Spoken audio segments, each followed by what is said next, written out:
Time now for Utah's most accurate forecast with Cesar Cornejo, Weather Rate certified 10 years in a row.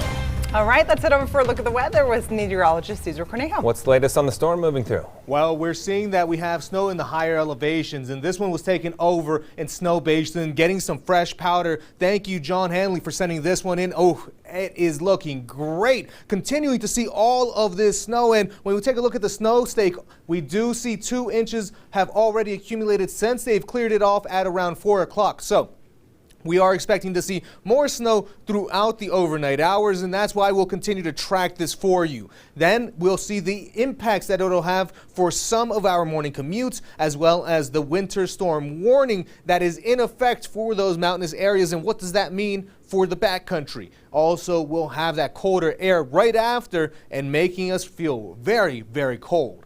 Looking at storm tracker radar at the moment, seeing plenty of moisture making its way on in. That's why we will continue to see snow in the higher elevations, even here around the central Wasatch central Wasatch front. That's where we're getting the best snow coverage at the moment. And we'll slowly start to see some of that snow making its way in towards the Salt Lake Valley as we erode at that dry layer near the surface, where we'll finally start to get some of the snow in the valleys. That's why we have this winter weather advisory for the valleys of the Wasatch Front, the Tooele Valley as well, even including parts of the Uinta Mountains, the Wasatch Back, the Book Cliffs, and Wasatch Plateau. We do not include the Uinta Basin, so we are clear there, but still see some snow, and also parts of the Central Mountains and even the northern half of the I-15 corridor. Looking at Futurecast, timing on this, by 8 o'clock, we'll start to see a little bit more snow filling in towards the overnight hours as well. That's where we have that northwesterly flow really helping us. 5 a.m., even going to 7 a.m., can see some snow showers around the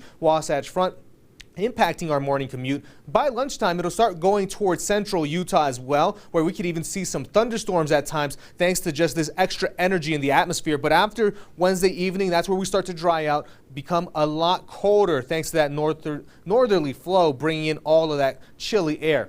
And yes, we have this avalanche watch that is in effect for a lot of the higher elevation areas in the northern Utah ranges, as well as the Uinta. So please keep this in mind if you're going to the backcountry. And when we look at snow totals, that makes sense. We're expecting to have these totals around a couple inches for a few areas, and even the benches. That's where we'll still benefit the best in some of these valley locations. The northern mountains won't do bad as well, and even greater over in the Cottonwoods. And we're still packing on some inches over towards the central mountains and southern mountains. Looking at our regional forecast for tonight and tomorrow, chilly as we continue seeing all of this colder air moving on in. We don't really cool down till about Thursday for St. George with a high of 48. And then as we go into the weekend, we start to get back into the 60s and even 70s by Monday. Wasatch Front, we're expecting to see that snow still linger for us on Wednesday. Cold by Thursday, 29 as a high. That is it. And then as we go into the weekend, drying out for us.